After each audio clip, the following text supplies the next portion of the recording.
Oficialmente se celebra el 15 de septiembre de 1821 como el Día de la Independencia de los países centroamericanos. Sin embargo, tras los simples acontecimientos, hay procesos complejos que necesitamos conocer. La Ilustración trajo nuevas ideas sobre la soberanía y cómo gobernar los pueblos. Las revoluciones americana y francesa dieron ejemplo de cómo superar el pasado. La invasión napoleónica a España demostró cómo derrotar el absolutismo que se vivía en la propia península ibérica como en las colonias americanas. En todos estos procesos, la Iglesia se vio involucrada, tanto en los movimientos independentistas como en aquellos que buscaban seguir con la sujeción a España o por lo menos continuar con el sistema monárquico. Los hechos arrastraron a la Iglesia Católica en las colonias americanas a cambios que no tenían previstos. Dos historiadores de la Escuela de Historia de la Universidad de San Carlos de Guatemala nos ayudarán a explicarnos esa trascendencia de los cambios y las circunstancias en las que se dieron.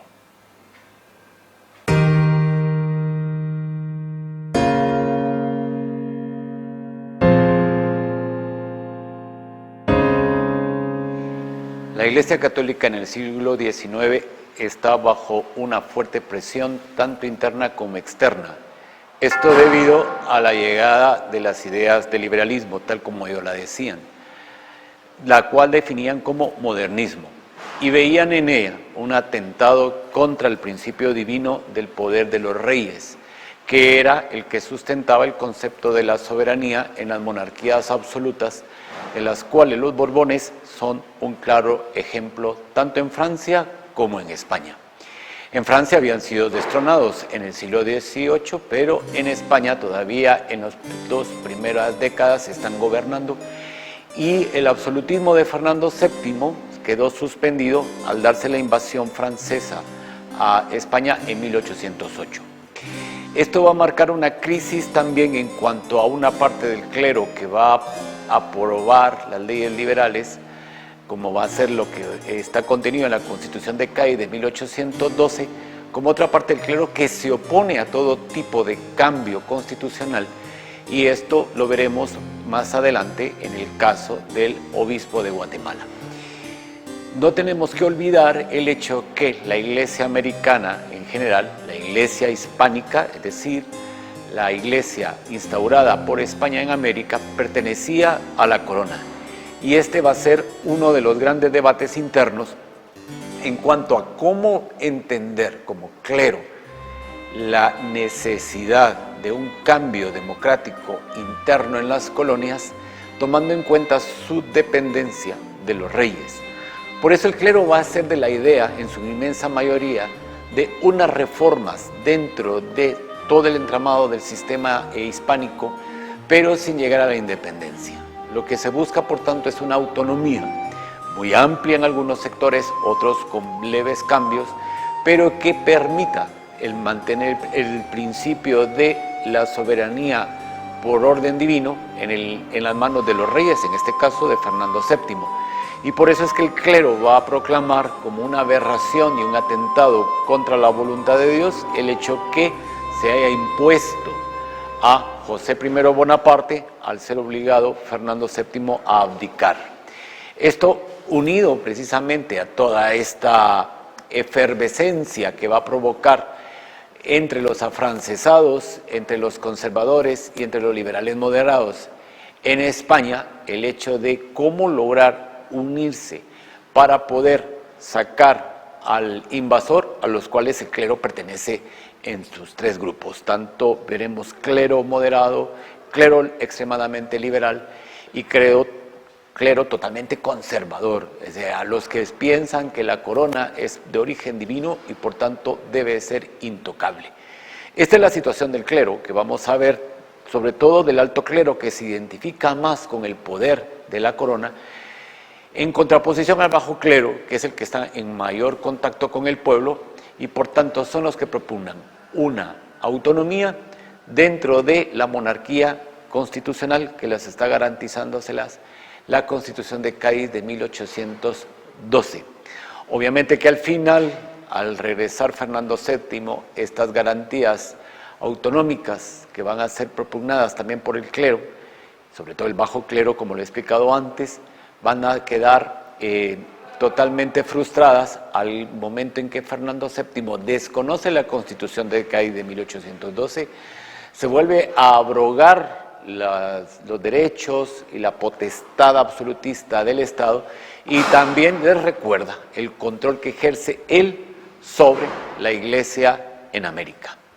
No olvidar que la Iglesia en América no depende del Papa, por tanto es una Iglesia que está bajo la férula de la corona y es a la que se debe la lealtad. ¿Por qué? Porque el clero, el alto clero, en este caso los obispos, le deben su cargo al rey, son como una especie de funcionarios públicos, unos funcionarios del Estado de la monarquía absoluta que en este momento que estamos analizando la independencia está gobernando Fernando VII.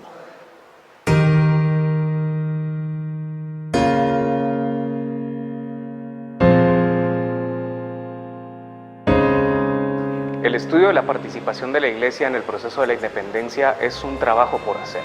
Historiográficamente se ha avanzado mucho en cuanto a la identificación de los actores y del contexto en el cual se desarrolló el proceso.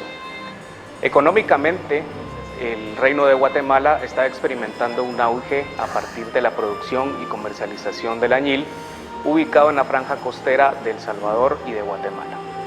Este auge económico de la segunda mitad del siglo XVIII favoreció principalmente a la élite capitalina, al grupo congregado en el cabildo eclesiástico, que eran prebendados perpetuos. Esto suscitó algunas desavenencias con el clero, el bajo clero de El Salvador y de Guatemala, quienes veían mermadas sus posibilidades de encontrar un sustento permanente. Este contexto económico también se vio nutrido por los problemas con la metrópoli, del cual se experimentó una desconexión principalmente a partir de la expulsión de Fernando VII. El constitucionalismo gaditano de 1812 experimentó un retroceso en 1814 con la restauración monárquica de Fernando VII. Esta restauración también provocó una fuerte división entre el alto clero, capitalino principalmente, y el bajo clero rural. Este proceso se venía experimentando durante toda la mitad de la segunda parte del siglo XVIII, cuando se inició el proceso de secularización de doctrinas. ¿Qué significa esto? Que paulatinamente fueron apartados de la administración eclesiástica las órdenes religiosas. Franciscanos, dominicos y mercedarios vieron retroceder sus intereses a partir de la consolidación de un régimen parroquial que buscaba la colocación de curas párrocos permanentes en las antiguas doctrinas de indios. Este contexto significó la consolidación también de poderes regionales que cada vez más se mostraban contrarios al excesivo poder que acumularon las élites capitalinas guatemaltecas y salvadoreñas. Todo este proceso fue atacado duramente por el arzobispo Ramón Casauzi Torres, quien tomó posesión del arzobispado en 1811. Él había tenido una carrera larga eclesiástica en México, en la cual pudo luchar vehementemente contra el auge independentista. Su actuación más importante en ese momento fue la carta de condena a Miguel Hidalgo y Costilla, y ese comportamiento busca reproducirlo en el arzobispado de Guatemala, atacando duramente los intereses de Matías Delgado en El Salvador, quien era vicario provincial en ese momento y había liderado algunos movimientos independentistas. El camino de ruptura, de desavenencias, trató de encaminarse hacia la comunión de intereses y de la negociación, y esas negociaciones produjeron que la representación de la Iglesia al momento de firmarse el Acta de Independencia recayera en miembros del cabildo eclesiástico, miembros del alto clero que fueron nombrados por el arzobispo metropolitano, quien se excusó de participar en esa reunión congregada a partir de la convocatoria del presidente de la Real Audiencia, quien buscó la representación de individuos de los órganos colegiados más importantes en ese momento, la Real Audiencia, el Ayuntamiento, el Consulado de Comercio y el Cabildo Eclesiástico, quienes se congregaron y deliberaron sobre el camino político que debía tomar América Central a partir de la firma del Acta de Independencia. Las reacciones no se hicieron esperar en la Iglesia y paulatinamente se fue deliberando y se tomaron también las decisiones de jurar la independencia. Posteriormente el Cabildo Eclesiástico se mostró muy cercano a la idea de la anexión al Imperio Mexicano.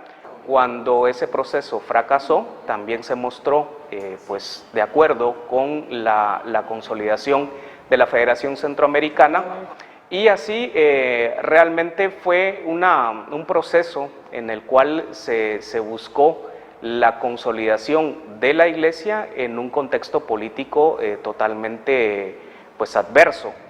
Y esas adversidades llevaron al camino de tomar una romanización o de buscar una romanización de la Iglesia guatemalteca al quedarse sin el respaldo de la corona como vicepatrono real.